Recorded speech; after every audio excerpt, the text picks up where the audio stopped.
Hello everyone. So I hope आपने हमारा last lecture ion equilibrium का देख लिया होगा, जिसमें हमने बड़े जबरदस्त तरीके से बहुत ही अभी तक का बेस्ट लेक्चर गया था in terms of practice and और सब कुछ हमने उसमें बेस्ट देने की कोशिश करी है। काफी सारे ट्रिक्स एंड ट्रिक्स भी बताई थी हमने, सो जरूर उस लेक्चर को देखिएगा। सो आज हमारे पास transition and inner transition element है, basically D and F block की बात करने वाले हैं। इसका अगर मैं ओवरव्यू बताने जाऊँ तो बहुत ज्यादा थियोरेटिकल चैप्टर था।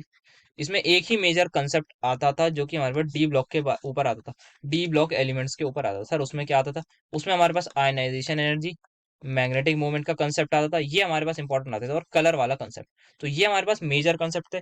इसको हमने बहुत ही अच्छे तरीके से देखा है, इसको ऑक्सीडेशन स्टेट से रिलेट करके हमने देखा है, डी ब्लॉक को पूरे पढ़ा है हमने। इसमें एक्सेप्शनल कन्फिग्रेशन देखी है, इलेक्ट्रॉनिक कन्फिग्रेशन जो भी जिसकी एक्सेप्शन थी वो देखी है हमने, आयनिक साइज, रेडियस, ये सब देखा है, आयनाइजेशन थेरेपी हो गई। मेजरली ये इंपॉर्टेंट टॉपिक थे, इन पे बहुत क्वेश्चन आते हैं, ये देखें। ठीक है। देन हमने इनके पास छोटे छोटे टॉपिक एलॉयज वगैरह ये भी देखे थे। देन हमने KMnO4 और अपना पोटेशियम डाइक्रोमेट को कवर किया है।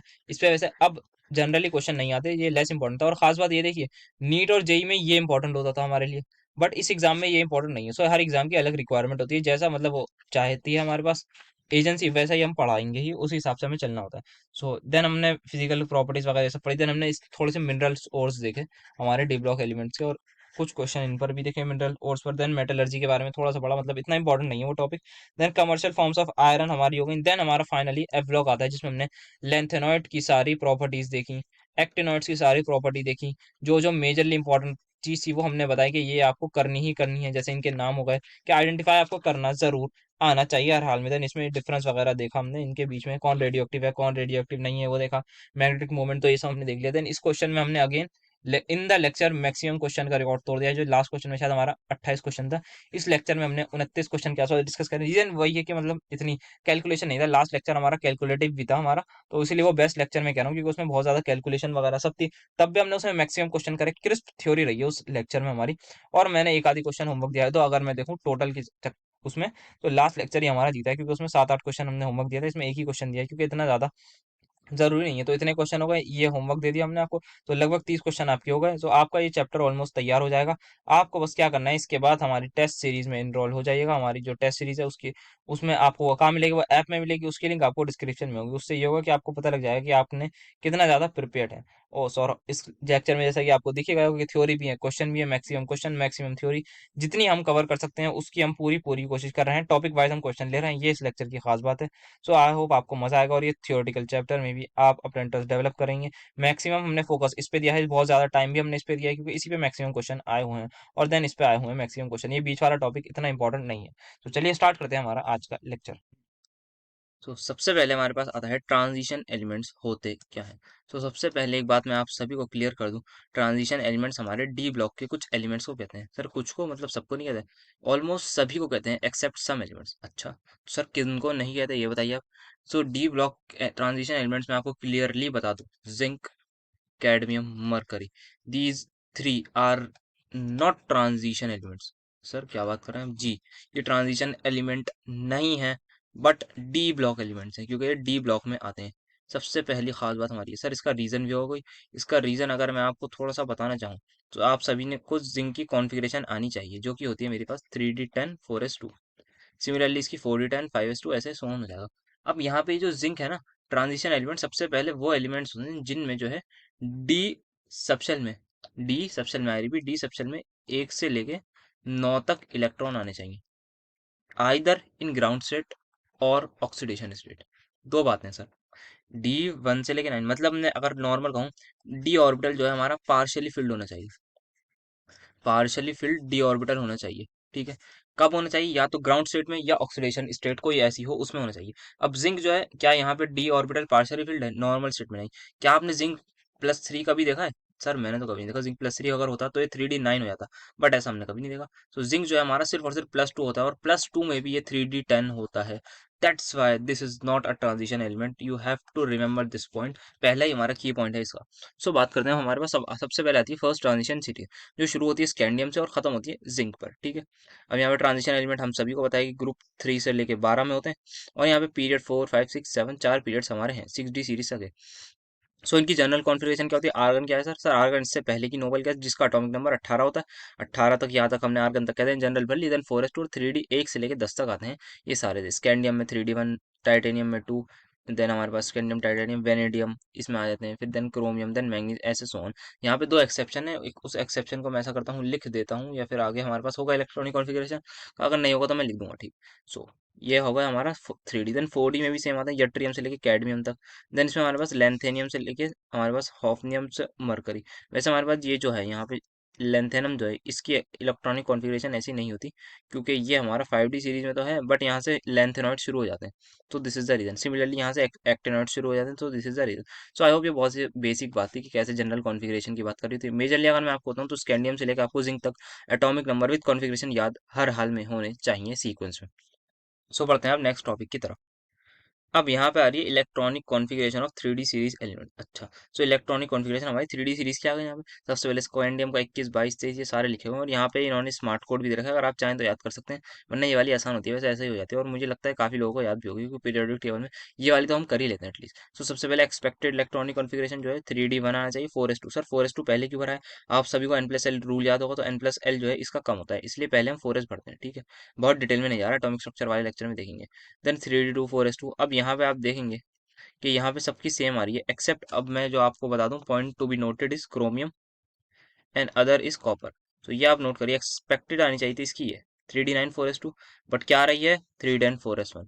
सिमिलरली यहाँ पे क्या आनी चाहिए 3D4 4s2, बट क्या आ रही है 4s1 3D5। ये आपको ध्यान रखना है। सर ऐसा क्यों है? आप सभी को एक रीजन पता होगा, एक होता है full filled stability, full filled orbital stability या full filled subshell stability, and half filled stability की ही वजह से ही ऐसा हो रहा है। इसमें 5 जो है 3D5 पार्शियली वो हाफ फिल्ड है, तो इसका मतलब स्टेबल है।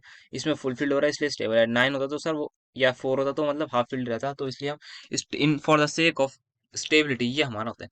अब यहाँ क्या लिखा है देखिए, आपने क्वेश्चन देख लिया होगा, यहाँ पे एक्सपेक्टेड से अलग आती है ऑब्जर्व इलेक्ट्रॉनिक कॉन्फ़िगरेशन किस किसकी, कॉपर और क्रोमियम की। देन यहाँ स्मार्ट को यहाँ लिख रखा है स्कैरी टीनी विशियस क्रिएचर में fear cows and nice cute zebra. तो जिसकी इंग्लिश अच्छी होगी वो इसको यूज कर सकता है, वरना ऐसे जरूरत नहीं होगी ना, ये तो और ही मुश्किल लगेगा। लो जिनकी इंग्लिश अच्छी नहीं होगी उन्हें तो ये लगेगा भाई ये कैसे याद करें, इतने हार्ड हार्ड वर्ड होंगे। तो जो बेसिकली जो मेरी तरह होंगे जिनकी इंग्लिश अच्छी नहीं होगी। सो बढ़ते हैं नेक्स्ट की तरफ। सो अब यहाँ पे थोड़ी बहुत बात कर रखी है इन्होंने कॉम ऑक्सीडेशन स्टेट वगैरह की। तो स्कैंडियम जो है हमारा ये सब ऑक्सीडेशन स्टेट ये सारी शो करता है टाइटेनियम में, but to be honest you don't have to remember कि कौन सा क्या शो करता है। बस हाँ ये ध्यान रखिएगा मैंगनीज +7 तक शो कर देता है, और हमारा क्रोमियम +6 तक कर सकता है, ये काम आएंगे आगे चीजें। वैसे तो आपको अभी अगर समझाऊं मैं इन जनरल, तो जो हमारी ऑक्सीडेशन स्टेट है ना, ऑक्सीडेशन स्टेट की एक रेंज होती है।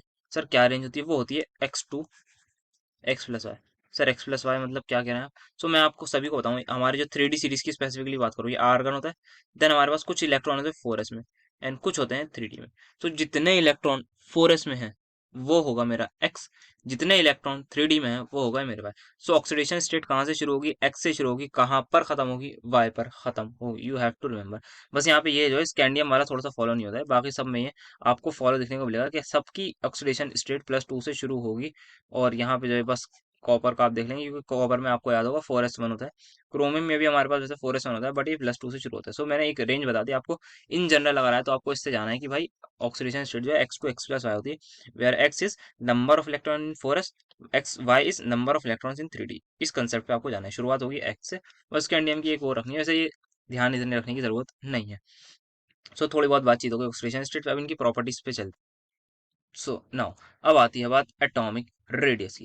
सर आप सभी को एटॉमिक रेडियस इन जनरल पता होगा क्या होता है, gradually decrease from left to right जाने पे डिक्रीज होता है। बट यहाँ पे कुछ ट्रेंड थोड़ा ऐसा नहीं देखने को मिलता आपको इन जनरल, यहाँ पे थोड़ी सी एक्सेप्शन आती है, तो इसको इतना ध्यान नहीं रखना, बस आपको थोड़ा बहुत ग्राफ ध्यान रख लिएगा कि ये इस तरीके से होता है। और यहाँ पे सारे एलिमेंट्स हैं, ये हमारी 3D सीरीज सबसे नीचे वाली, देन 4D आ गई, देन 5D आएगी, और हमें पता है डाउन द ग्रुप जाते जाते साइज जो है इंक्रीज या डिक्रीज क्या होता है सर, डिक्रीज वो होता है, सॉरी आई गेस हाँ इंक्रीज होता है, क्योंकि सेल नंबर बढ़ते रहते हैं। अब जो चीज ध्यान रखनी है वो ये ध्यान रखनी है कि यहाँ पे ये देखिए, ये देखिए ये बहुत ज्यादा क्लोज क्लोज है। That means size almost equal है। सर किसका साइज ऑलमोस्ट इक्वल है?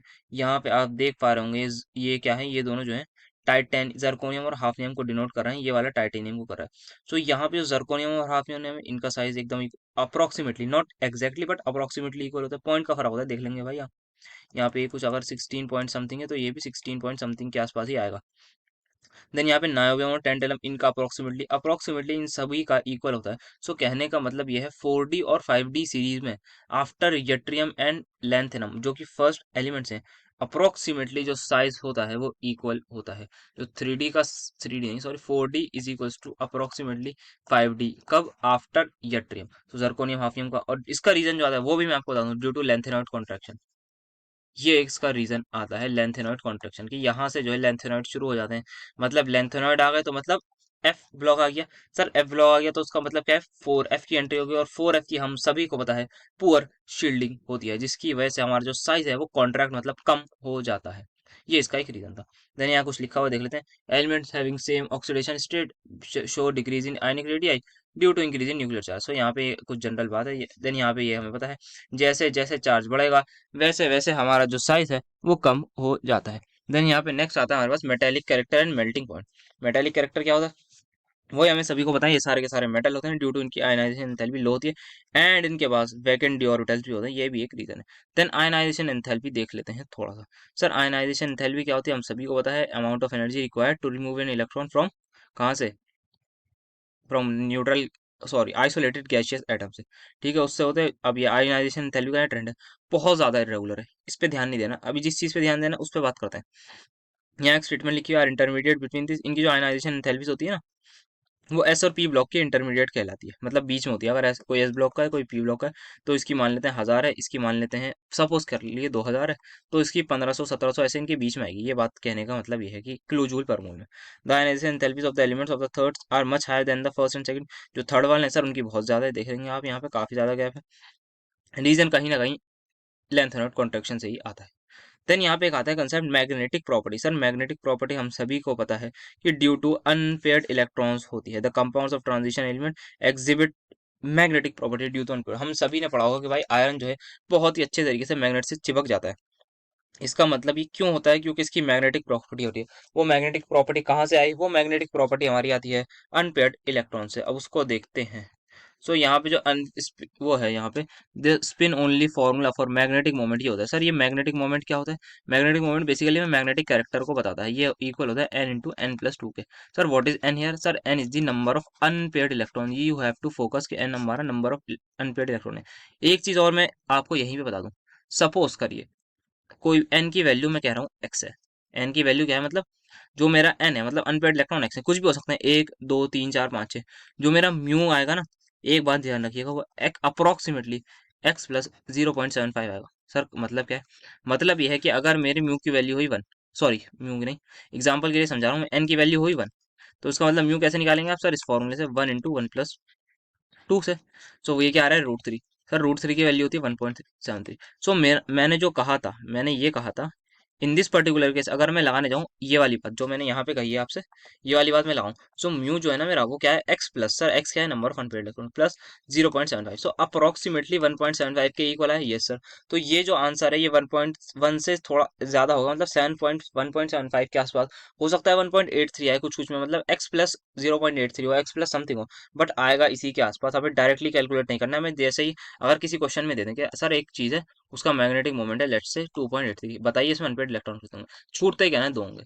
सर कैसे? इस वाले नंबर पे ध्यान रखना है कि अगर ऐसा है तो अपने सपोज एक क्वेश्चन है उसमें दे रखा है, सर मैग्नेटिक मोमेंट है हमारा, मान लेते हैं 5.9 के बराबर। सर बताइए अनपेयर्ड इलेक्ट्रॉन कितने होंगे? छूटते ही कहना है सर 5 होंगे। कैसे? इस वाले नंबर को देखना है।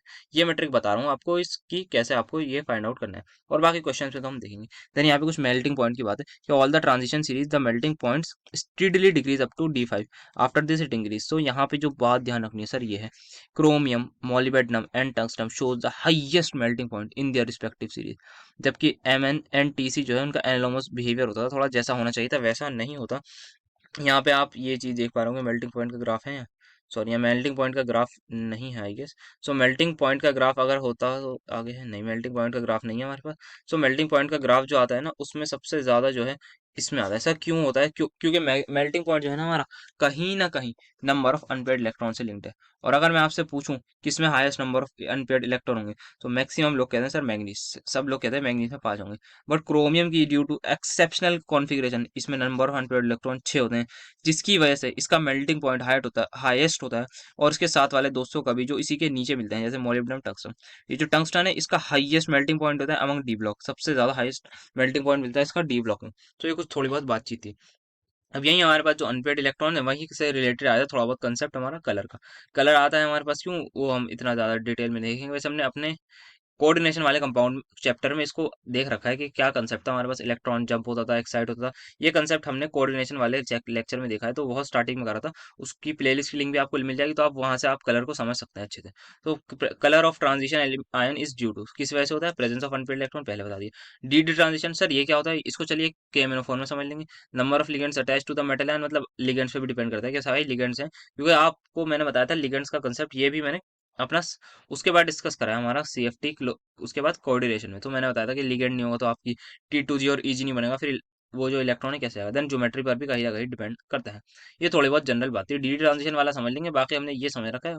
और ये वैसे इन जनरल बात है, कोई ऐसा इतनी इंपॉर्टेंट नहीं। अब यहाँ पे जो इन्होंने क्या दे रखा है सर, यहाँ पे ये दे रखा है कि अगर अनपेड इलेक्ट्रॉन नहीं है तो हमारे पास देखिएगा कलरलेस स्पीशीज दिखेगी।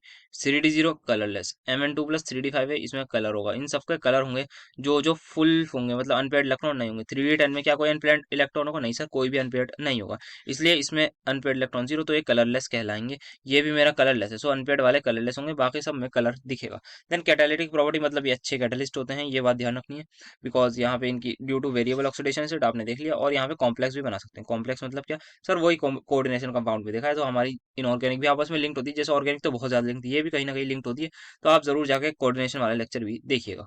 देन हमारे पास फॉर्मेशन ऑफ इंटरस्टिशियल कंपाउंड, कुछ इंटरस्टिशियल कंपाउंड होते हैं जैसे कि स्टील और आयरन उसका एग्जाम्पल है। उसमें क्या होता है कि छोटे छोटे आयंस जो है ना वो हमारे ट्रैप्ड हो जाते हैं, कुछ स्पेसेस होते हैं इंटरस्टिशियल स्पेसेस उसमें, तो हम ये कोशिश करेंगे सॉलिड स्टेट में थोड़ा सा इसको समझ लें। और बाकी अभी के लिए आपको ध्यान रखना है कि जो छोटे छोटे एटम्स है ना वो इंटरस्टिशियल साइट्स में आके आपके ट्रैप हो जाते हैं, जैसे कि कार्बन, नाइट्रोजन, ये हाइड्रोजन, ये छोटे छोटे एटम्स होते हैं ना हमारे फर्स्ट सेकंड पीरियड के, तो इनका साइज छोटा होता है तो ये आराम से ट्रैप हो जाते हैं। देन स्टील और cast iron is an example. Then alloy होता है हमारे पास, सर एलॉय क्या होता है, एलॉय में ऐसा होता है कि ऑलमोस्ट सिमिलर रेडियाई के हमें दो मेटल लेते हैं, और उनकी जो सिमिलर प्रॉपर्टीज भी होती हैं वो आपका एलॉय बनाते हैं। तो हमारे पास कुछ ना कुछ एलॉय की क्लासिफिकेशन है, एक है फेरस अलॉय। फेरस अलॉयज में कौन है, nickel steel, chromium steel, stainless steel. And then non ferrous alloy, sir ferrous का मतलब आयरन से रिलेटेड है कहीं ना कहीं, उसका एग्जांपल है ब्रास। सो ये हमारी कुछ बातचीत थी इनकी प्रॉपर्टीज पे लोग। अब एक चीज आपको मैं बता दूं, जो कहीं ना कहीं डिस्कशन आता है आयनाइजेशन एनर्जी का। आयनाइजेशन एनर्जी का जो कंसेप्ट आता है वो आयनाइजेशन एनर्जी 1 2 3 ये सब पूछते हैं। सपोज मैं कह दूं मेरे पास एक वो है कि मैंगनीज है, आपको फर्स्ट सेकंड आयनाइजेशन एंथैल्पी तो पता होगी कि फर्स्ट मतलब एक इलेक्ट्रॉन हटाओ, फर्स्ट मतलब ये, सेकंड मतलब ये होगी, ठीक है। अब मैं एक मैंगनीज ले रहा हूँ, एक मैं ले लेता हूँ आपका कॉपर, चलिए ठीक है। अब इसकी सबसे पहले कॉन्फ़िगरेशन लिखते हैं सर, इसकी आएगी 4s2 3d5, सर इसकी आएगी 4s1 3d10, हाँ जी ये आएगी। अब मैं आपसे कह रहा हूँ कि कौन सा इन दोनों में से ऐसा एलिमेंट है जिसकी सेकंड आयनाइजेशन एनर्जी ज्यादा होगी, जिसकी, I repeat, second ionisation energy ज्यादा होगी, तो वो कैसे करेंगे इसको समझते हैं।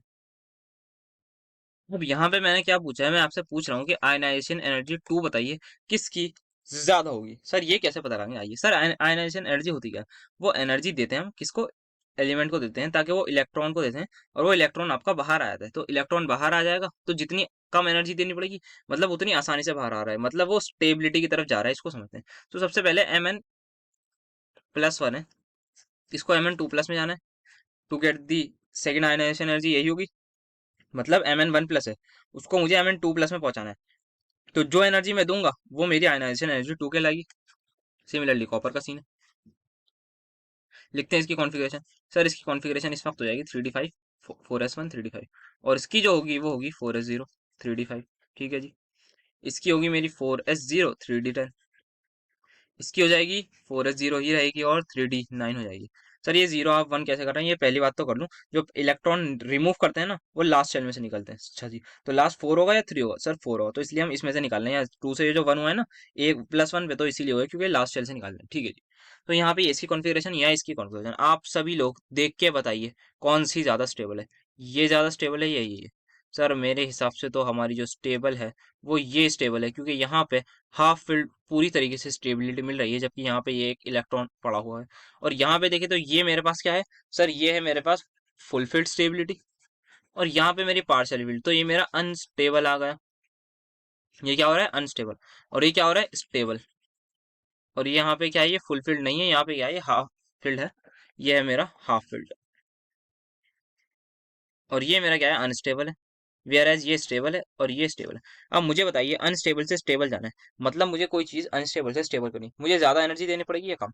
वेयर एज मुझे स्टेबल से अनस्टेबल करनी है तो ज्यादा एनर्जी देनी पड़ेगी या कम? सर आप हम सभी को पता है कि अगर कोई भी हम स्टेबल से अनस्टेबल की तरफ जा रहे हैं तो हमें एनर्जी देनी पड़ती है, एनर्जी हाई, और यहाँ पे जो है एनर्जी लेस रहेगी। सो मतलब हमें एनर्जी हाई देनी पड़ेगी, क्योंकि हम भाई जो सीधा सीधा अच्छा सा बैठा हुआ है सुकून से, उसका सुकून हम छीन रहे हैं, तो मतलब हमें एनर्जी ज़्यादा देनी पड़ेगी। और वहीं पे यहाँ पे ये है, यहाँ पे ये इसको सुकून नहीं है। अब हम इसको क्या करेंगे, आओ भाई तुम्हें थोड़ी सी सुकून की राहत की चैन दे, तो यहाँ पे इसको देने के लिए हमें एनर्जी कम देगी, क्योंकि वो खुद ही चाहता है भाई कि मैं सुकून से रहूँ, पर ये चाहता है कि भाई मैं तो पहले से सुकून से हूँ, मैं तो अपना सुकून नहीं छोड़ूंगा। तो जिसकी वजह से ये हमारा कहेगा कि भाई मुझे एनर्जी, मैं तो नहीं हूँ, कुछ भी कर लो तुम। तो इसी वजह से हमें इसको बहुत ज़्यादा एनर्जी देनी पड़ेगी ताकि ये इसमें आए। तो यहाँ पे जो कहने का मतलब आएगा कि ionisation energy two for manganese क्या होगी, कम ज्यादा? सर कम होगी। क्यों कम होगी? क्योंकि वो स्टेबल बन रहा है, इज लेसर देन कॉपर। ये आएगा, इस तरीके से करना है हमें। फुलफिल्ड हाफ फिल्ड स्टेबिलिटी को देखते हुए सारी बातों पर ध्यान देना है। ये मैं आपको समझाना चाह रहा था। अब एक चीज और मैं आपको समझा दूं कि एक हमारे पास जो बहुत ही ज्यादा जरूरी पूछा जाता है, एक आता है क्रोमियम के लिए। क्रोमियम +3 ना हमारा स्टेबल होता है। सर क्यों होता है स्टेबल, इसको भी देख लेते हैं। सर इसकी इनिशियल जो कॉन्फ़िगरेशन होती है क्रोमियम की, वो आती है atomic number 24, 3d5 4s1। Sir ये आती है, हाँ। क्रोमियम अगर 3+ करना है तो इसकी जो कॉन्फ़िगरेशन होगी, एक तो 4s0 हो जाएगा, एक यहाँ से हटाओ, 3 यहाँ से हटाओ, 3d3। सर ये स्टेबल आपने कहा है। सर पर क्यों कहा है? ये मैंने स्टेबल इसीलिए कहा है क्योंकि जब हमारे पास ये +3 होगा, मतलब कोई ना कोई लिगेंड कहीं ना कहीं होगा, और ये जो है हमारे पास हाफ फिल्ड T2G की वजह से स्टेबल कहलाएगा। Half filled T2G। सिर्फ और सिर्फ ये आपको इसी का केस याद रखना है, क्रोमियम के लिए एक्सक्लूसिवली ये केस यूज करते हैं, ये वर्ड यूज करते हैं कि क्रोमियम जो है हमारे पास हाफ फिल्ड T2G स्टेबिलिटी की वजह से आता है। मैक्सिमम केस वैसे हमने क्रोमियम में के लिए ही हम ये देखते हैं कि यहीं पे बताते हैं कि हाफ फिल्ड T2G, वरना हमारे पास जो क्वेश्चन वगैरह आएंगे वो हमारे पास आयनाइजेशन एनर्जी के आएंगे, तो हाफ फिल्ड और फुल फिल्ड स्टेबिलिटी से ही हो जाएंगे फॉर पूरा सबसेट। बट यहाँ पे थोड़ा सा T2G और हाफ उसके लिए हो जाते हैं, ईजी के लिए। ये हमारे पास थोड़ा बहुत कंसेप्ट हो गया। अब चलते हैं हम इसके क्वेश्चंस को ध्यान देखते हैं कैसे टैकल करेंगे। जैसा कि आपको पता है हम थ्योरी और क्वेश्चन सभी कुछ अपने लेक्चर्स में कवर करते रहते हैं। तो अब वक्त आ गया है हमारा क्वेश्चंस करने का। आप बस मेहनत करते रहिए, लास्ट दिन तक आप लगे रहिए। आपको बस अपनी मेहनत पर भरोसा रख के मेहनत करनी है, ये चीज आपको फोकस करना है, क्योंकि आपको एट द एंड जो मैटर करेगा वो ये करेगा कि आप में कितनी ग्रोथ आई। तो बढ़ते हैं पहले क्वेश्चन की तरफ। पहला ही क्वेश्चन हमारा 2023 में एमएसटी सीईटी में आया हुआ है। क्वेश्चन ये कहता है कि हमें ऑर्डर बताना है, decreasing order of ionisation energy 1। बहुत ही जबरदस्त क्वेश्चन है, इसको हम ऑप्शन एलिमिनेशन से करके देखते हैं। तो 4 एलिमेंट दे रखे हैं, जिंक, Fe, क्रोमियम, स्कैंडियम। ठीक है, डायरेक्ट कॉन्फ़िगरेशन लिख रहा हूँ मैं, बहुत ज्यादा टाइम वेस्ट नहीं करेंगे। इसकी कॉन्फ़िगरेशन होती है 4s2 3d10। सर कैसे, आप पीछे देख लीजिए अगर नहीं आती। इसकी होती है sir 4s2 3d6, 4s2 3d6। इसकी होती है 4s2, नहीं सर 4s1 होती है इसकी, 3d5। और इसकी हमारे पास होती है 4s2 3d1। यस, ठीक है। हमें क्या करना है सर, हमें सबसे पहले ये देखना है कि किसमें एनर्जी ज्यादा देनी पड़ेगी। सबसे ज्यादा एनर्जी उसमें देंगे जो पहले से स्टेबल है। क्या कहा मैंने? जो पहले से स्टेबल है उसमें सबसे ज्यादा एनर्जी देने की जरूरत है। सर इनमें से सबसे पहले आप मुझे बताइए कौन सबसे ज्यादा स्टेबल दिख रहा है? Sir stable in the sense half field stability और फुल फील्ड स्टेबिलिटी। यही एक ऐसा इंसान है जिंक हमारा जो अभी तक स्टेबल नजर आया है। और सर अनस्टेबल की भी बात करें, सर अनस्टेबल एक तो हमें ये दिख रहा है क्योंकि ये हमारे पास इसमें एक अनपेड इलेक्ट्रॉन है, और ये इजीली स्टेबल हो जाएगा एक देने के बाद ही, और ये भी सर हमारे पास फुलफिल स्टेबिलिटी हो जाएगा। तो मतलब ये है कि ये स्टेबल है, और ये इस वक्त क्या है, आप कह लीजिए विल बी स्टेबल। ये क्या होंगे? Will be stable later on. सबसे पहले अभी स्टेबल है, तो ये क्या होगा, बाद में अनस्टेबल होगा। जैसे ही मैं इसमें से एक इलेक्ट्रॉन निकाल दूंगा तो ये हो जाएगा 4s1 3d10। तो इसकी स्टेबिलिटी छिन गई, इसका सुकून हमने छीन लिया एनर्जी देके। तो सबसे ज्यादा एनर्जी किसमें देनी पड़ेगी? इसी में। तो सबसे पहले हमारे पास आ जाएगा जिंक। देन जिंक जैसे ही आएगी हमारे पास, अब यहाँ पे ये दोनों लोग हैं। अब इन दोनों लोग में हम सभी देख पा रहे होंगे कि हमारे पास क्रोमियम को दें या स्कैंडियम को दें एनर्जी ज्यादा। अब इसके बाद जो है हमारे पास ये स्टेबल होंगे, मतलब इन दोनों में कम है, तो ये तो हटा देंगे कि भाई Fe तो हमारा इनके बीच में ही आएगा, क्योंकि Fe में 4s1 होगा और 3d6। कोई स्टेबिलिटी नहीं मिली, बस इन जनरल बात रही होगी। देन अब बात आती है क्रोमियम, स्कैंडियम या क्रोमियम। अगर हम यहाँ से भी देखें क्या हमारा आंसर आ पा रहा है? यस, हमारा आंसर बिल्कुल आ पा रहा है, जो कि पहले ही उससे आ रहा है कि हमारे पास ये और ये तो हमें मिल गया। देन हमारे पास इन्होंने कह रहे हैं क्रोमियम। सर क्रोमियम की एनर्जी ज्यादा क्यों होगी? क्योंकि ये हमारे पास जो है half field stability of D orbital है, जिसकी वजह से यहाँ पे जो है, अगर मैं आपको बताऊं, एक्सचेंज एनर्जी होता है कंसेप्ट। एक्सचेंज एनर्जी जो है वो उसमें ज्यादा होती है। सर एक्सचेंज एनर्जी उसमें होती है जिसमें अनपेड इलेक्ट्रॉन होते हैं, जिसमें अनपेड इलेक्ट्रॉन होते हैं ना, उसमें हम एक्सचेंज एनर्जी का कंसेप्ट करते हैं। यहाँ पे जो है इसको हमें, ये हमारे पास अभी स्टेबल है और बाद में भी स्टेबल होगा, बट यहाँ पे ये जो 4s0 हो जाएगा, 4s2 हो जाएगा। एक सेकंड, जस्ट सेकंड। ओके, सो यहाँ पे शायद कॉन्ट्राडिक्टरी थोड़ा सा ऑप्शन बना रहे हैं, क्योंकि यहाँ पे जो है ये 4s1 3d1 के इक्वल होगा। ठीक है, तो यहाँ पे कोई ऐसी स्टेबिलिटी नहीं आ रही, तो इसका मतलब ये हमारे पास बाद में आना चाहिए था, पहले आना चाहिए था क्रोमियम के, बट इन्होंने कोई ऐसा ऑप्शन नहीं दे रखा। स्टिल हमारा जो वो है एलिमिनेशन ऑप्शन, एलिमिनेशन से वो हमारे पास पहले ही मिल गया कि जिंक सबसे पहले होना चाहिए। सबसे पहली बात, एफी को भी अगर मैं हटा दूं तो जिंक होना चाहिए मेरे पास सबसे ज्यादा, क्योंकि भाई स्टेबल है और स्टेबल से अनस्टेबल की तरफ जा रहा है, तो सबसे ज्यादा एनर्जी इसी को देनी पड़ेगी। सो मे बी इसी को देखते हुए इन्होंने आंसर ये कराया होगा कि हमारा ऑप्शन ए ही आंसर है, क्योंकि एक ही ऑप्शन हमारा मैच कर रहा है। क्रोमियम हमारे पास वैसे अगर हमारे कंसेप्ट से सबसे पीछे आना चाहिए, but anyways may be exception हो सकती है, पर हमारा जो फोकस रहेगा वो इस बात पे रहेगा कि जिंक हमारा जो है वो स्टेबल से अनस्टेबल जाना है। तो ध्यान ये रखना है कि स्टेबल से अनस्टेबल जा रहा है या अनस्टेबल से स्टेबल जा रहा है, तो वहां से हम आयनाइजेशन एनर्जी का कंसेप्ट लगाएंगे। तो काफी अच्छा क्वेश्चन रहा हमारे पास। बढ़ते हैं नेक्स्ट की तरफ। सो नेक्स्ट डायरेक्ट क्वेश्चन हमारे पास आता है, identify the element if its expected and observed electronic configuration are represented. Expected हमारे पास ये थी, बट क्या आ गई सर, ये आ गई। ये किसकी होती है, अभी अभी बहुत बार देख लिया, ये होती है हमारी क्रोमियम की। बढ़ते हैं नेक्स्ट की तरफ। What is the value off spin only magnetic moment of scandium 3+? अच्छा सर, स्कैंडियम क्या होता है? सर स्कैंडियम का एटॉमिक नंबर होता है 21। कॉन्फ़िगरेशन इसकी होती है 4s2 3d1। सर स्कैंडियम 3+ मतलब 3 इलेक्ट्रॉन हटाने हैं। सर कौन से हटाएंगे? सबसे पहले 4s के हटाएंगे क्योंकि लास्ट में, देन 3d के हटाएंगे, तो 3d0 हो गया। क्या यहाँ पे कोई अनपेड इलेक्ट्रॉन है? नो सर, अनपेड इलेक्ट्रॉन नहीं है। तो क्या हमारे पास म्यू आएगा? नहीं सर, म्यू भी नहीं आएगा। अब ये मत कह देना भाई कि आपने कहा था कि अनपेड इलेक्ट्रॉन अगर 0 है, तो मैंने ये भी बताया था कि आपको जो है 0 + 0.73 करना है और आंसर मेरा 0.75 आना चाहिए। ये तो कोई ऑप्शन नहीं है भाई, ऐसा नहीं होता। थोड़ा सा मतलब 1 और 2, जब अनपेड इलेक्ट्रॉन होना तो उसके लिए करना है वो फॉर्मूला। ये तो जीरो, इसका तो फॉर्मूले से जाओगे तो 0 × 0 + 2 तो 0 ही होता है। तो ऐसे नहीं करना कि कोई कोई लोग सोचें कि ऐसा होना चाहिए था, ऐसा तो नहीं हुआ, गलत बता दिया, तो 0 के लिए वैलिड नहीं हो, क्योंकि कॉमन सेंस की बात है। 0 होगा तो मतलब कैसे होगा मैग्नेटिक मोमेंट, खुद ही सोचिए आप। नेक्स्ट आता है, identify the element if it's electronic configuration is. तो 4s2 भी है, 3d10 भी है। ये तो सर एक ही है हमारे पास, जिंक भाई की है हमारे पास ये electronic configuration. Number of unpaired electron Mn3+। Sir Mn क्या होता है? सर Mn का एटॉमिक नंबर 25 होता है। 4s2 3d5 होती है इसकी कॉन्फ़िगरेशन। सर 3+ मतलब 3 इलेक्ट्रॉन हटाने हैं। सबसे पहले 4s में से दोनों हटा दीजिए, फिर 3d में से एक हटा दीजिए क्योंकि +3 चाहिए। अनपेड इलेक्ट्रॉन कितने दिख रहे हैं सर? चारों के चारों अनपेड है। आंसर हो जाएगा ऑप्शन नंबर सी। भाई डी ब्लॉक के क्वेश्चन ऐसे ही जल्दी जल्दी करना है, ट्रांजिशन इनर ट्रांजिशन के, कोई इनमें देर नहीं लगानी। फिजिकल केमिस्ट्री थोड़ी है जो कैलकुलेशन करें। सो नाउ हमें बताना है फर्स्ट आयनाइजेशन एंथैल्पी किसकी होती है। सो यहाँ से हमारा जो फर्स्ट क्वेश्चन हमें कराना है उसका भी कंसेप्ट यहाँ से क्लियर हो जाएगा कि हम सभी ने पढ़ा है स्कैंडियम से लेके जिंक तक होते हैं हमारे पास, और हमें पता है अक्रॉस अ पीरियड साइज क्या होता है, इंक्रीज या डिक्रीज। सर हमारा जो साइज है वो करता है डिक्रीज। बट एक चीज ध्यान रखनी है, जो आयनाइजेशन एनर्जी का ऑर्डर होता है ना हमारा for d block element, generally ionisation energy across a period, across a period वो होती है इंक्रीज। क्यों इंक्रीज होती है? क्योंकि हमारा साइज हुआ डिक्रीज। जैसे ही साइज डिक्रीज होता है, हमने पीरियोडिक टेबल में पढ़ा है कि हमारी जो आयनाइजेशन एनर्जी होती है वो हमारी इंक्रीज होती है, क्योंकि आपस में इन्वर्सली प्रोपोर्शनल होते हैं। तो जो हमारा फर्स्ट आयनाइजेशन एनर्जी का आंसर था, एक उसमें क्रोमियम था। मैं कह रहा था कि भाई क्रोमियम में अभी हमने पहले ही बात करी है कुछ मिनट पहले कि क्रोमियम आना चाहिए था, बट क्रोमियम नहीं आया। क्यों नहीं आया? द रीजन इज दिस, कि हमें ये भी फैक्टर को भूलना नहीं है कि भाई ये भी बहुत इंपॉर्टेंट फैक्टर होता है साइज। तो यहाँ पे फर्स्ट आयनाइजेशन एनर्जी की जब भी बात करें तो साइज वाला फैक्टर भी ध्यान रखना है, ना कि सिर्फ स्टेबिलिटी। स्टेबिलिटी वाला हाँ, आंख बंद करके हम second ionisation energy, third ionisation enthalpy के लिए जरूर लगाएंगे, but for this first ionisation enthalpy we also have to focus की साइज का भी क्या कंसेप्ट आ रहा है। सो यहाँ पे सबसे कम किसी होगी, सबसे ज्यादा हो जाएगी जिंक की, ऐसे अक्रॉस अ पीरियड, और सबसे कम हमारी स्कैंडियम की हो जाती है in the D block. So 3D series में हमारी होगी, तो काफी अच्छा कॉन्सेप्ट हमने यहाँ सीख लिया। इससे पहले ये वाला क्वेश्चन है, एक सेकंड। हाँ, what is the number of unpaired electron in divalent cation. अच्छा, डायवेलेंट मतलब कोई भी कैटायन है उस पे जो है 2+ चार्ज है। If atomic number is 25। Sir atomic number 25 Mn का होता है और इसकी कॉन्फ़िगरेशन 4s2 3d5 होती है इन ग्राउंड स्टेट और इन एक्साइटेड 2 स्टेट, तो ये 0 हो जाएगी। अनपेयर्ड इलेक्ट्रॉन कितने हो गए? सर आंख बंद करके हमारा आंसर हो जाएगा ऑप्शन नंबर सी। कौन सा हमारे पास मोस्ट स्टेबल है +3 में? इसका आंसर एक ही होगा जो कि हमारे पास स्कैंडियम है। सर क्यों स्कैंडियम है? क्योंकि इसके इसमें हमारे पास दोनों ही शेल खाली हो जाते हैं, 3d भी और 4s भी, और +3 में बाकी हमारे पास कोई भी खाली नहीं होता। ये हमारे पास स्टेबल होता है, that is scandium most.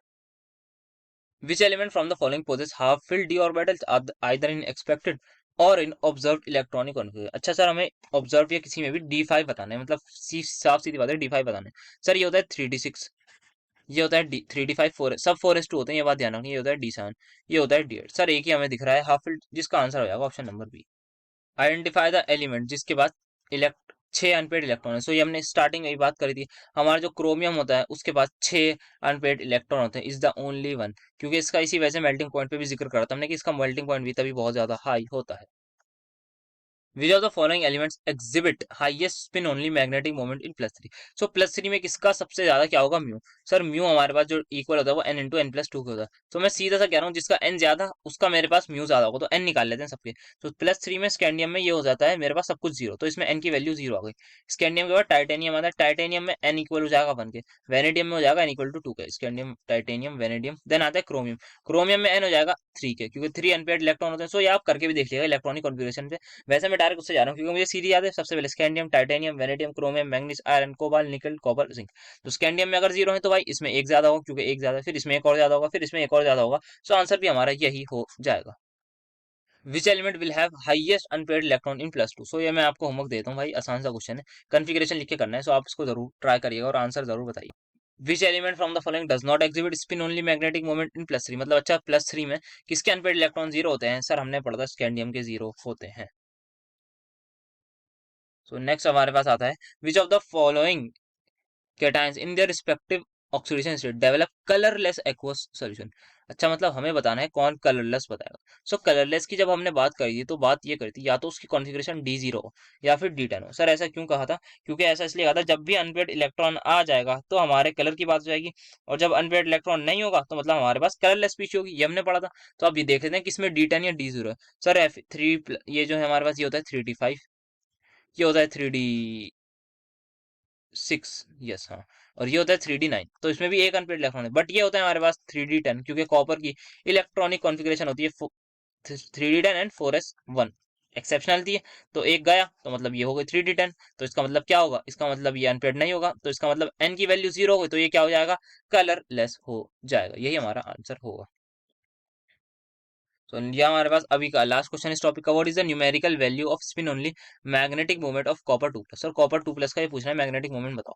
So copper 2+ की कुछ कॉन्फ़िगरेशन इस तरीके से होती है। सो इसमें कितने अनपेड इलेक्ट्रॉन है, कुछ लोग कह रहे होंगे 9, भाई 9 नहीं होते अनपेड इलेक्ट्रॉन की। अगर हम बात करें ये डी में 5 होगा, तो 1 2 3 4 5, 5 अनपेड हो गए। अब 6 7 8 9 भर दिए, कितने अनपेड दिख रहे हैं, सर एक ही दिख रहा है। हाँ ऐसे करना है, ऐसे नहीं कि मतलब जितने डी में होंगे वही अनपेड होंगे। इस धोखे में मत रहिएगा कभी, कुछ कुछ लोग कर दे कि भाई जितने डी में होंगे उतने ही हमारे पास अनपेड होंगे और वही हमारे पास आंसर होगा। सो आंसर हमारे पास एन की वैल्यू 1 है। तो मैंने कहा था आपसे जब भी 1 आए तो 1.75 कर दीजिए, तो इसके बाद जो भी आंसर होगा वो हमारा आंसर होगा। तो जो कि है हमारे पास ऑप्शन नंबर। अब चलते हैं अपने नए टॉपिक की तरफ। हमने काफी सारे क्वेश्चंस देख लिए हैं इस पर्टिकुलर टॉपिक। अब हमारे पास जो टॉपिक आया है वो आया है पोटेशियम पर मैग्नेट एंड पोटेशियम डाइक्रोमेट की बात करेंगे। सर ये हमारे पास ऑक्सो एनायंस कहलाते हैं। सर ऑक्सो एनायंस का मतलब कोई भी हमारे पास एलिमेंट है, उसका ऑक्सीजन के साथ कोई एनायन या कैटायन हो, डी ब्लॉक का एलिमेंट उसके साथ ऑक्सीजन हो और साथ में एनायन या कैटायन हो, तो उसको हम ऑक्सो एनायन कहते हैं, या फिर ऑक्सो आयन कह लीजिए। Oxo ion basically is a good word. So ये हमारे पास एक ऑक्सो एनायन होता है, मतलब ऑक्सो आयन होता है, ऑक्सीजन और हमारे पास कोई डी ब्लॉक का एलिमेंट है उसके साथ एनायन या कैटायन हो।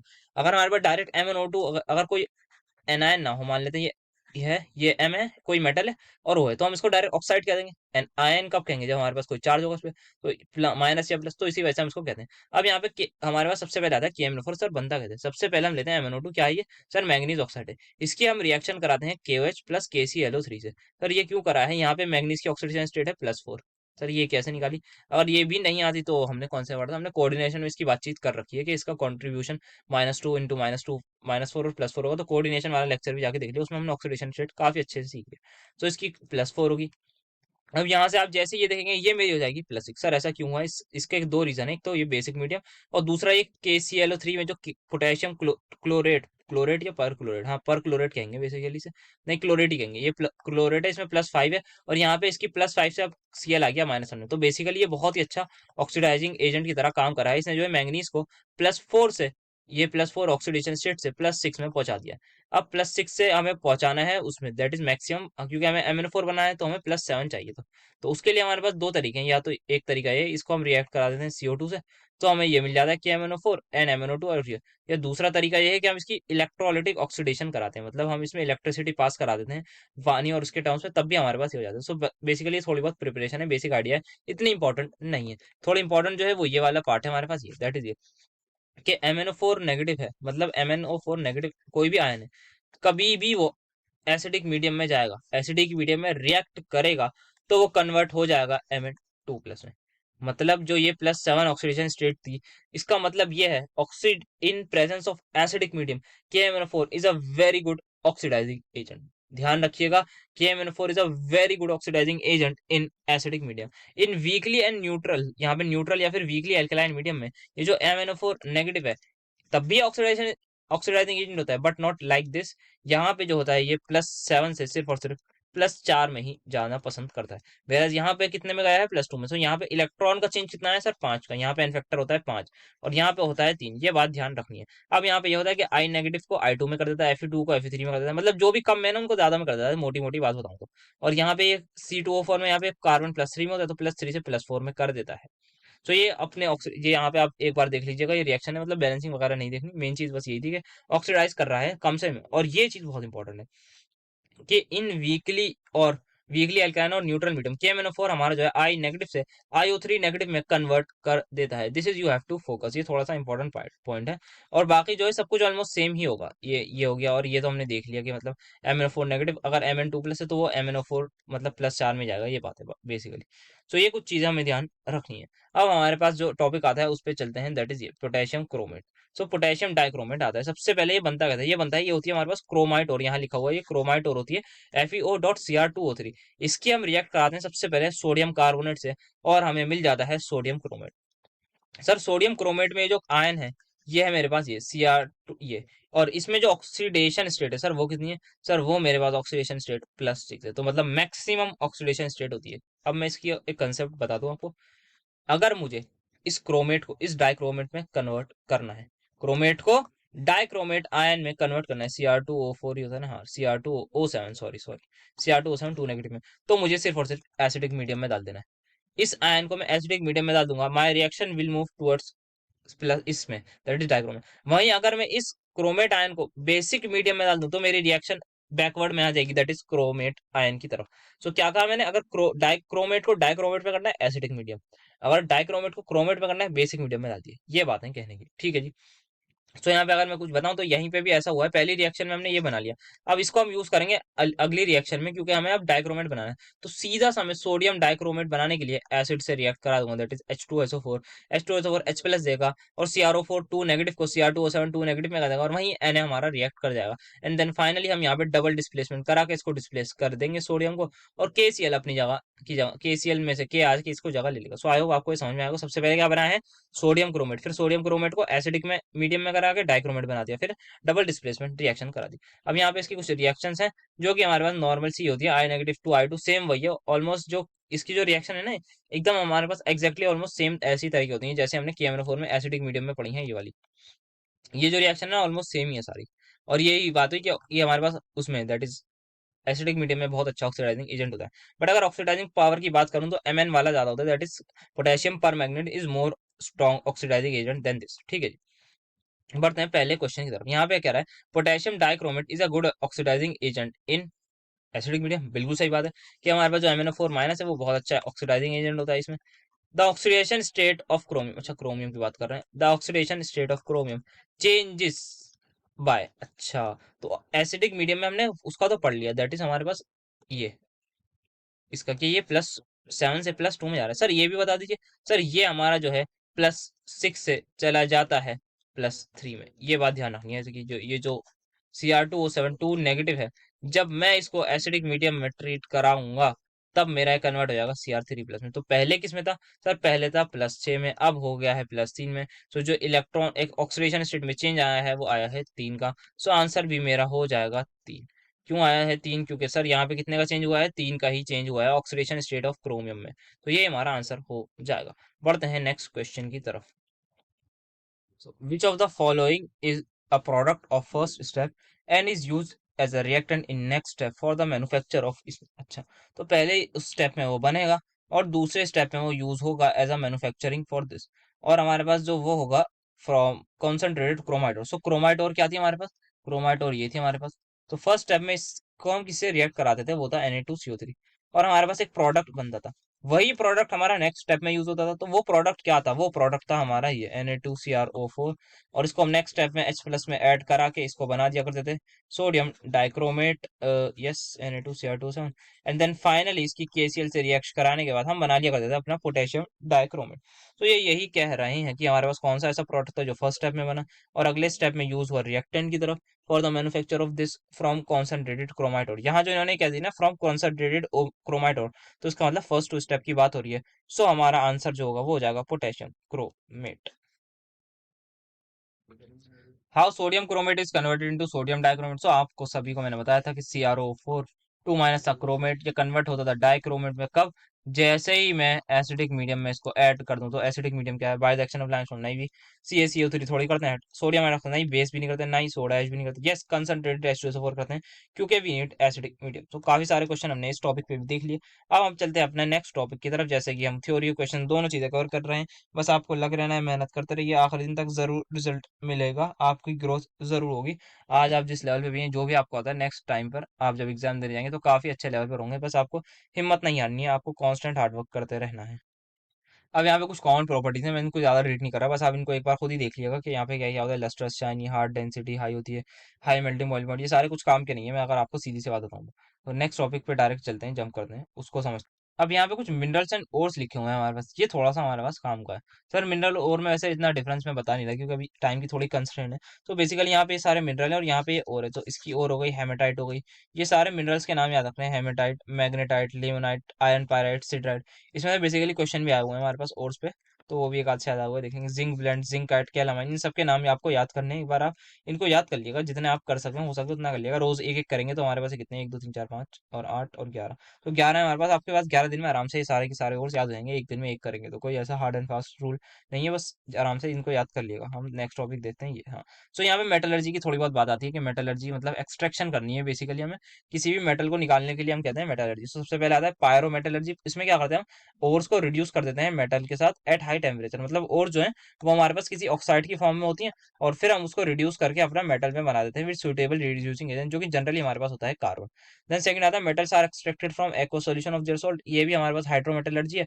इसमें हम बेसिकली डिप्रेसेंट वगैरह, जिंक वगैरह का यूज करते थे, हमारे पास एक कॉम्प्लेक्स बनाते थे तो उससे हम यूज करते थे। देन हमारे पास इलेक्ट्रोमेटलर्जी, मतलब हम इलेक्ट्रोलिटिक यूज करेंगे, तो ये हमारे पास कॉपर की मेटलर्जी में काम आता है इलेक्ट्रोमेटलर्जी। ये थोड़ा थोड़ा बेसिक बता रहा हूँ क्योंकि ये इतना ज्यादा इंपॉर्टेंट नहीं है अभी के लिए। अब यहाँ पे इसके कुछ स्टेप्स हैं हमारे पास। हेमेटाइट ओर को हम कैसे निकालते हैं, अपने हेमेटाइट ओर से बेसिकली कैसे आयरन निकालते हैं। तो सबसे पहले आयरन की होती है, फिर हम क्रशिंग एंड ग्राइंडिंग करते हैं। क्रशिंग का मतलब तोड़ना करते हैं छोटे छोटे पीसेस में, फिर इसकी कंसंट्रेशन करते हैं। कंसंट्रेशन बेसिकली हम जो इसमें इंप्योरिटी होती है ना उनको हटाने को कहते हैं। फिर इसको रोस्टिंग करते हैं, मतलब रोस्टिंग का मतलब है जो भी हमारे पास बचा होगा, बेसिकली कुछ भी बचा होगा उसको हम हीट कर देंगे ऑक्सीजन की प्रेजेंस में। देन फाइनली रिडक्शन करेंगे क्योंकि यहाँ पे तक जो है हमारे पास मेटल ऑक्साइड मिल जाएगी, मतलब आयरन की कोई ऑक्साइड की फॉर्म हो जाएगी बल्कि प्योर वाली। तो उसको हम रिड्यूस करके फिर हम रिफाइनिंग करेंगे, देन हमारे पास फाइनली प्योर आयरन मिलेगा। कुछ कुछ हमारे पास ये काम जो है हम पूरा एक ब्लास्ट फर्नेस में करते हैं जहाँ पे बहुत ज्यादा हाई टेम्परेचर होता है। टॉप पर हमारे पास 500 होता है और जैसे नीचे नीचे जाते रहते हैं बढ़ता रहता है टेम्परेचर, और 2000 डिग्री, 2000 केल्विन तक हमारा टेम्परेचर इतना हाई चला जाता है। यहाँ पे कुछ जोन होते हैं, सबसे पहले zone of combustion, zone of reduction, zone of slag formation, ये सब होता है। जोन ऑफ फ्यूजन मैं सही बताऊं तो बहुत ज्यादा इंपॉर्टेंट नहीं है ये, तो मेजर वाला जो पार्ट था ना वो हमारे पास आयन वगैरह वाला था, इसलिए उस पर भी ज्यादा टाइम दिया है, इस पे ज्यादा टाइम नहीं देंगे। अपना नेक्स्ट टॉपिक की तरफ चलते हैं ये। तो यहाँ पे कुछ आता है आयरन। अब हमारे पास तीन तरीके के होते हैं, एक कास्ट आयरन, एक रॉड, एक स्टील। यहाँ पे जो होता है इसमें जो है आयरन की प्योरिटी भी बात होती है। तो कास्ट आयरन में हमारे पास जो है 4% तक कार्बन होता है और ये हार्ड एंड ब्रिटल होता है। यूज किसमें होता है, पाइप्स में, मैन्युफैक्चरिंग में, ऑटोमेटिक, और ये थोड़े यूजेस आ सकते हैं। देन हमारे पास रॉड आयरन होता है, ये एकदम ऑलमोस्ट प्योर होता है क्योंकि इसमें बहुत ही ज्यादा कम हमारे पास कार्बन होता है, दैट इज 0.2% के आसपास। और ये हमारे पास काफी सॉफ्ट होता है, ये पाइप्स वगैरह में यूज होता है, bars for stay boards, engine boards and reverts में। देन स्टील, हम सभी जानते हैं स्टील क्या होता है, घर में यूज होता है। तो 0.2 से इसमें 2% की तरफ कार्बन होता है, ना ही ज्यादा हार्ड होता है ना ही सॉफ्ट होता है। हमने देखा ही है घर में रोज हमारे पास स्टील की प्लेट्स में हम खाना ही खाते हैं, मैक्सिमम लोग खाते होंगे आई होप। तो उसमें मैंने देखा ही होगा ज्यादा हार्ड भी नहीं होता और बहुत ज्यादा सॉफ्ट भी नहीं होता। ऐसा भी नहीं होता कि किसी के सर पे मारते तो आप ब्लीडिंग कर दें, और इतना भी सॉफ्ट नहीं होता कि मतलब बिल्कुल भी नहीं लगे। सो यहाँ यूज होता है इन बिल्डिंग इंफ्रास्ट्रक्चर वगैरह में यूज होता है। तो ये इसके थोड़े से यूज है हमारे आयरन के। Which of the following is a molecular formula of siderite. So siderite का मॉलिक्यूलर फॉर्मूला क्या है, ये हमारे पास क्या है, ये हमारे पास हमने उसमें पढ़ा है और सोर्स वाले टॉपिक में। ये जो हमारे पास सिडराइड होती है, मैं आपको दिखा भी देता हूँ, जो सिडराइड होती है वो ये FeCO3 का नाम होता है सिडराइड। तो ये हमारा PYQ में आया हुआ क्वेश्चन है। सो आंसर हमारा हो जाएगा FeCO3। Identify non ferrous alloy from the following. Sir non ferrous alloy हमने अभी पढ़ा था, उसमें एलॉय वाला टॉपिक पढ़ा था ना, जिसमें हमने पढ़ा था कि ऑलमोस्ट सिमिलर जो रेडियाई होते हैं उसके हम उनको मेटल्स को आपस में मिक्स करके हाइब्रिडाइज कर देते हैं। तो उसमें हमारा जो नॉन फेरस वाला था वही क्या था, ब्रास था। बाकी सारे जो है हमारे पास ये तीनों के तीनों फेरस एलॉय की कैटेगरी में आते हैं। अब नॉन फेरस एलॉय बता दिया तो फेरस एलॉय भी बता दीजिए इसी बात पे। तो जो कि हमारा होता है निकल स्टील हमने देखा है, बाकी सारे कॉपर निकल का होता है खाली। ये हमारे पास कॉपर, उसके साथ ध्यान नहीं आ रहा, शायद गोल्ड होता है ब्रोंज में थोड़ा सा। एंड देन नाइक्रोम होता है हमारे पास, इसमें निकल होता है और क्रोमियम होता है, इसके नाम से ही पता लग रहा है। तो नॉन सारे के सारे नॉन फेरस है। फेरस हमारे पास यही है जिसमें निकल और हमारे पास आयरन का थोड़ा बहुत मिक्सचर मिक्स हुए हुए होते हैं। लेट्स स्टार्ट हमारे पास नेक्स्ट टॉपिक जो कि इनर ट्रांजिशन एलिमेंट, मतलब कि F block element. We all know हमारे पास ये हमारे पास लेंथेनॉइड्स और एक्टिनॉइड्स को कहते हैं। इनका जो ग्रुप होता है वो 3 होता है, पीरियड 6 होता है। ग्रुप दोनों का बेसिकली सेम होता है, लेंथेनॉइड्स और एक्टिनॉइड्स का। शुरुआत करते हैं सीरियम से लेके एंड तक जाते हैं ल्यूटेरियम तक, और एक्टिनॉइड जाते हैं थोरियम से लेके लॉरेंसियम तक। एटॉमिक नंबर ध्यान रखिएगा 58 से 71 तक बातचीत जा रही है, और यहाँ पे 90 से 103 तक जा रही है। तो मतलब ये जो है हमारे पास 14 14 14 होते हैं, मतलब 14 होते हैं, क्योंकि एफ में भी 14 इलेक्ट्रॉन ही होते हैं ना, तो इसलिए ये भी 14 हमारे पास होते हैं। तो यहाँ पे आया था हमारे पास 4F, यहाँ पे आया था हमारे पास 5F की एंट्री हो जाती है। तो ये बात करते हैं आगे। सो यहाँ पे लेंथ नोट्स की कुछ प्रॉपर्टीज हैं, केमिकल रिएक्टिविटी भी हो रही है।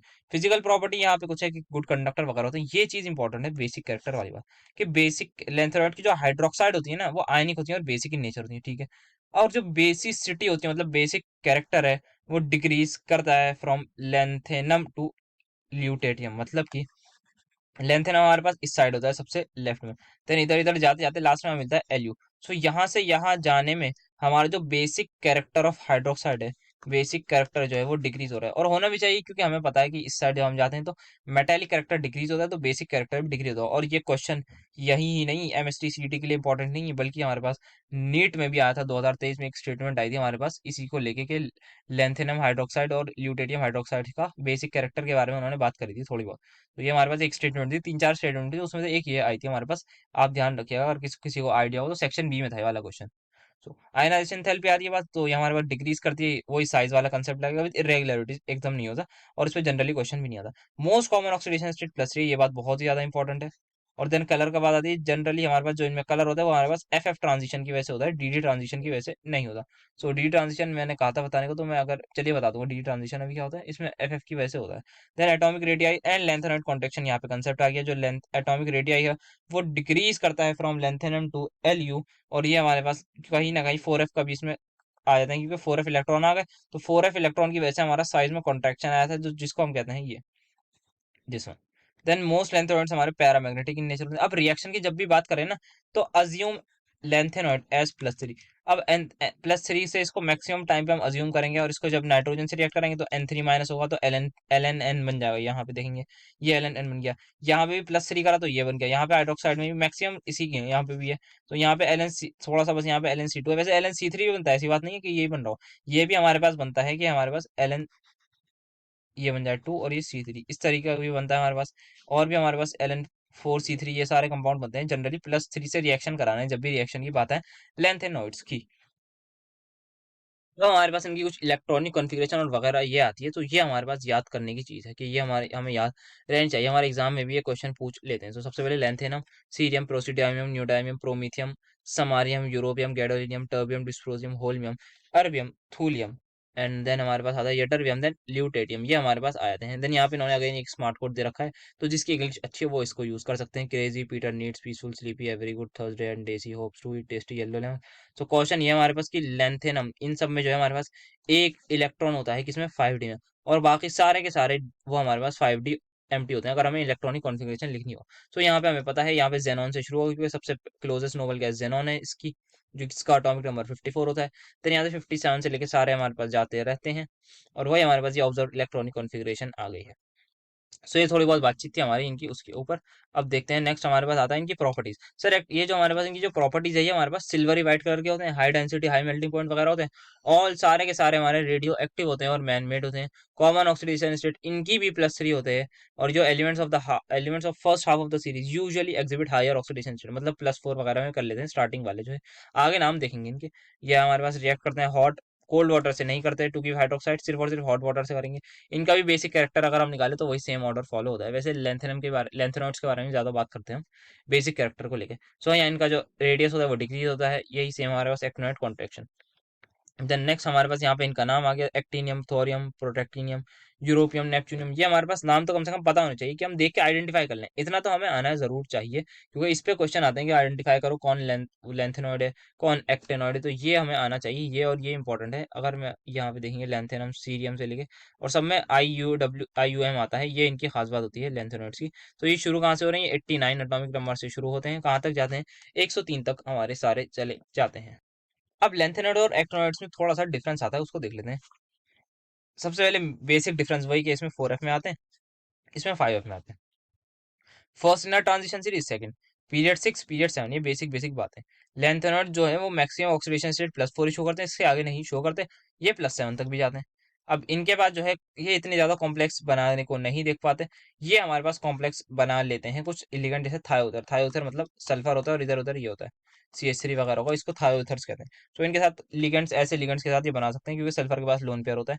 और यहाँ पे सारे लेंथेनॉइड्स नॉन रेडियो एक्टिव होते हैं except this is, you have to remember कि promethium is the only radioactive lanthanoids, where सारे के सारे एक्टिव नॉइड्स हमारे रेडियो एक्टिव होते हैं। देन यहाँ पे ये ऑक्सोकेटाइंस नहीं बनाते, ऑक्सोकेटाइंस हमने देख लिया है स्टार्टिंग में। देन यहाँ पे 3 ऑक्सोकेटाइंस के नाम है, तीनों के नाम जरूर याद रखने हैं कि UO+, PUO+ और NPO2+, ये याद रखने हैं। मोस्टली हमारे पास ये कलरलेस होते हैं, बट ये हमारे जो है कलर्ड आयंस बनाते हैं। तो ये कुछ बेसिक डिफरेंस है और इन पे बेसिकली क्वेश्चंस भी काफी सारे आए हुए हैं, उनको भी अभी हम देखने वाले हैं। तो ये हमारे पास ये टॉपिक। अब देखते हैं नेक्स्ट जो कि शायद सेकंड लास्ट टॉपिक है। यस, तो यहाँ पे आता है सबसे पहले कि कुछ डिफरेंस है कंपैरिजन इनमें। एस ब्लॉक होते हैं हमारे पास, एस ब्लॉक वाले में क्या होता है हमारे पास, इनको मैं बेसिकली अगर बताऊं तो आई डोंट थिंक कि मुझे इनको रीड करने की जरूरत है, यहाँ पे आप खुद इनको रीड कर लिएगा। और बहुत ज्यादा इंपॉर्टेंट नहीं है ये बेसिकली, तभी मैं इनको इतना इग्नोर कर रहा हूँ, क्योंकि मेजर मेजर चीजें ही ले रहा हूँ ना, टाइम भी थोड़ा बहुत की शॉर्टेज है हमारे पास। तो ये हमारे पास इतना इंपॉर्टेंट नहीं है, एक बार आप खुद ही इसको रीड कर लिएगा। हम चलते हैं अपने लास्ट टॉपिक की तरफ। सो यहाँ पे कुछ दो टर्म्स हैं बस, इनको ध्यान रखना है। ट्रांसुरेनियम एंड पोस्ट एक्टिनॉइड। पोस्ट का मतलब जो एक्टिनॉइड्स के बाद वाले आ गए, और ट्रांस यूरेनियम का मतलब यूरेनियम से शायद पहले या पता नहीं बाद में। ये 92 के बाद वाले जो होंगे वो ट्रांस यूरेनियम कहलाएंगे, और जो हमारे पास पोस्ट एक्टिनॉइड है वो कहलाएंगे। बस ये लिखा हुआ है, इनका कोई ऐसा चूज नहीं होगा, और जाए इतना इंपॉर्टेंट है। अब चलिए हम शुरू करते हैं अपने लास्ट टॉपिक के, जो हमने करा है उसके क्वेश्चंस कर लेते हैं। देन हमारे पास थ्योरी भी और इसके पूरी तरह से हम चैप्टर का तैयार हो जाएगा, फिर इसके बाद आप इसका टेस्ट में एनरोल हो जाइएगा। और जैसा कि आपको पता है, आपको कॉन्टिन्यूसली मेहनत करनी है, यही हमारा गोल है। आपका भी गोल यही होना चाहिए कि हम रोज रोज लेक्चर ला रहे हैं आपके लिए, आप लेक्चर को देखें, प्रैक्टिस करें, मेहनत करें और अपने लेवल को राइज करें। सो स्टार्ट करते हैं पहले question. Which element from the following has half filled S orbital. अच्छा, मतलब हमें जो एफ है वो F7 चाहिए, हाफ फिल्ड का मतलब ये होता है, और वो एलिमेंट जो है हमारे पास +3 में होना चाहिए, ठीक है। सो एक्टिनॉइड्स दिख रहे हैं यहाँ पे सारे 103, 90, मतलब ये सारे के सारे 89 से ज्यादा हैं। 89 पे हमारे पास पहला एक्टिनॉइड आता है, अगर हमें उसी की कॉन्फ़िगरेशन खाली पता है तो हम बाकी हम निकाल सकते हैं। ये हमारे पास फर्स्ट एक्टिनॉइड होता है। अब यहाँ पे F आ जाता है 5F। अब यहाँ पे अगर हमें बीच वालों की कुछ नहीं पता, हमें क्या चाहिए, 5F7 चाहिए। तो इसका मतलब 5F7 अगर हमें चाहिए और +3 भी चाहिए, तो इसका मतलब ये है यहाँ पे 7 होना चाहिए। अगर यहाँ 7 होगा तो, और ये जो है +3 है, मतलब ये 0 होगा, पहले ये 0 होगा क्योंकि हम आउटर मोस्ट में से निकालते हैं पहले। तो ये हमारे पास 0 होने चाहिए, 5S 0 होना चाहिए, और ये वाला भी हमारे पास 0 होना चाहिए। यस, दिस, ठीक है ठीक है। ये जैसे ही हमारे पास दोनों जब 0 होंगे, तभी हमारे पास 5F7 हो सकता है। और जो कि हमारे पास किस में होगा, अगर मुझे इसमें प्लस कर दूं मैं 7, तो मेरा क्या आ रहा है, 96 आ रहा है। तो मेरा आंसर आ जाएगा 96। वैसे अगर आपको कॉन्फ़िगरेशन याद होगी तब भी आप कर सकते हैं, बट मैं थोड़ी सी ट्रिक से जा रहा हूँ कि कैसे आपको 7 ऐड करना है जो नॉर्मल हमारे पास कॉन्फ़िगरेशन होती है उसमें, और फिर आप देखेंगे कौन सा एटॉमिक नंबर आ रहा है, तो वो हमारे पास आंसर हो। विच of the following is an actinoid. तो इसमें से कौन सा एक्टिनॉइड है हमें ये बताना है। तो ये हमारे पास ल्यूटेटियम है जो लेंथेनॉइड्स है। Gadolinium is also a lanthanoid. Then हमारे पास पीआर है, पीआर क्या होता है, प्रेसियोडाइमियम, ये भी हमारे पास लेंथेनॉइड है। देन ये है पीए, दैट इज प्रोएक्टिनियम, जो कि हमारे पास एक एक्टिनॉइड है, और यही हमारा आंसर भी है। सो यहाँ पे आप पूछ रहे हैं अगेन, हमें बताइए लेंथेनॉइड कौन सा है। तो हमारे पास लेंथेनॉइड कौन सा है, ये क्या प्रोमीथियम है? जल्दी से बताइए मुझे, क्या प्रोमीथियम एक लेंथेनॉइड है? यस, यही हमारा लेंथेनॉइड होगा। देन हमारे पास जो थोरियम है, थोरियम तो हमारे पास एक्टिनॉइड होता है, नेपच्यूनियम भी एक्टिनॉइड होता है, वेनेडियम हमारे पास डी ब्लॉक होता है। तो यही हमारा आंसर हो जाएगा। अगेन नेक्स्ट सीधा सा क्वेश्चन है, हमसे पूछा गया है बता दीजिए लेंथेनॉइड क्या है। ये यूरोपियम है, ये सीरियम है, ये अमेरिकियम है, ये है हमारे पास नेपच्यूनियम है। तो ये एक्टिनॉइड, ये एक्टिनॉइड, ये एक्टिनॉइड, ये लेंथेनॉइड। तो इसीलिए मैंने कहा था कि आपको पहचान होनी चाहिए कौन सा लेंथेनॉइड है और कौन सा एक्टिनॉइड है, क्योंकि 2023 में ताजे ताजे सवाल आए हुए हैं इसी कॉन्सेप्ट। तो यहाँ पे आता है आइडेंटिफाई एक्टिनॉइड एलिमेंट। तो एक्टिनॉइड बताना है अगेन यहाँ पे। सो आई थिंक इसमें क्या होगा, ल्यूटेरियम क्या है ये सर, लेंथेनॉइड। जिंक कैडमियम ये तो सर हमारा मरकर उस वाला, ये डी ब्लॉक का एलिमेंट आ गया। देन क्या यूरोपियम हमारा एक्टिनॉइड होता है? यस सर, यही हमारा एक्टिनॉइड नहीं होता, बल्कि ये लेंटेनॉइड होता है। प्लूटोनियम इज एन एक्टिनॉइड, सो यही हमारा आंसर भी होगा। नेक्स्ट क्वेश्चन है identify the correct decreasing order of atomic radius. तो एटॉमिक रेडियस डिक्रीज बताना है। तो यहाँ पे कौन कौन दे रखा है, यूरोपियम, नेपच्यूनियम, प्लूटोनियम। तो अगर आपको सीरीज याद होगी तो आप इस क्वेश्चन को भी इजीली टैकल कर सकते हैं। तो सबसे पहले हमारे पास आता है एक्टीनियम होता है, फिर thorium, then protactinium, then uranium, then neptunium, then plutonium and then so on. So I guess यहीं तक में काम हो जाएगा। तो हमें टीएच दे रखा है, हमें पीए भी लिख लिया हमने, यू भी, सर यही है। तो यहाँ पे मैं बात करूँ तो across a period size decreases, तो सबसे बड़ा ये, देन ये, देन ये। तो ये हमारा ऑर्डर हो जाएगा। तो देखते हैं कौन सा ऑप्शन है, एक ही ऑप्शन मुझे नजर आ रहा है, दिस दिस दिस दिस। तो यही हमारा आंसर भी हो जाएगा। क्यों होगा? क्योंकि across a period size decreases, so highest size हमारा थोरियम का होगा in this particular question. Identify inner transition element. तो कितना आसान क्वेश्चन है, इन्होंने सिर्फ पूछ लिया भाई एफ ब्लॉक का एलिमेंट बता दो, कुछ नहीं बताओ, एक्टिनॉइड ना लेंथेनॉइड, जिसकी भी शिफ्ट में आओगे उसके तो मजे आ गए होंगे। So cobalt is D block, copper is D block element, cadmium is D block element, samarium is not a D block element. So यही हमारा आंसर हो जाएगा। नेक्स्ट क्वेश्चन हमारे पास आता है the only radioactive element among lanthanoid. So हम सभी ने पढ़ा था कि लेंथेनॉइड में सिर्फ और सिर्फ एक ही ऐसा होता है जो रेडियो एक्टिव है, सर उसका नाम हम सभी को याद है, प्रोमीथियम होता है। यही हमारा रेडियो एक्टिव होता है और ये 2015 में पूछा भी जा चुका है। देन लास्ट क्वेश्चन आज का हमारा जो पूछ रहा है, the among following most basic hydroxide. तो ये सारे के सारे आप सभी को लेंथेनॉइड दिख रहे हो, और खास बात ये है इन लोगों ने एटॉमिक नंबर भी दे दिए हैं। तो इसका मतलब अगर मैं अरेंज करना चाहूँ तो सबसे पहले 55 वाला लेंथेनॉइड, देन 59 वाला पीआर आएगा, देन समारियम आएगा, देन होलियम आएगा। So we have studied that across a period basic character मेरा डिक्रीज होता है, और ये मैंने ये बात भी बताई थी कि ये नीट में भी आया हुआ सवाल है। सो मोस्ट बेसिक कौन सी हो जाएगी, ये लीस्ट बेसिक कौन सी हो जाएगी, इसकी हाइड्रोक्साइड होगी। सो मेरा आंसर हो जाएगा लेंथेनॉइड, लेंथेनम की हाइड्रोक्साइड। सो आज का लेक्चर हमने बहुत ही अच्छे तरीके से देख लिया है। काफी ज्यादा थ्योरेटिकल बेसिकली चैप्टर था, जो कंसेप्चुअल वाली चीजें थी जैसे कि हमारे पास आयनाइजेशन एनर्जी के कंसेप्ट थे कि +2 वगैरह में किसमें ज्यादा होगी, वो हमने समझ लिया है। और एक आध हमसे थोड़ी बहुत मिस्टेक हुई थी, उसको फिर हमने करेक्ट करा कि स्कैंडियम और क्रोमियम वाला ऑर्डर है वो भी देखिएगा।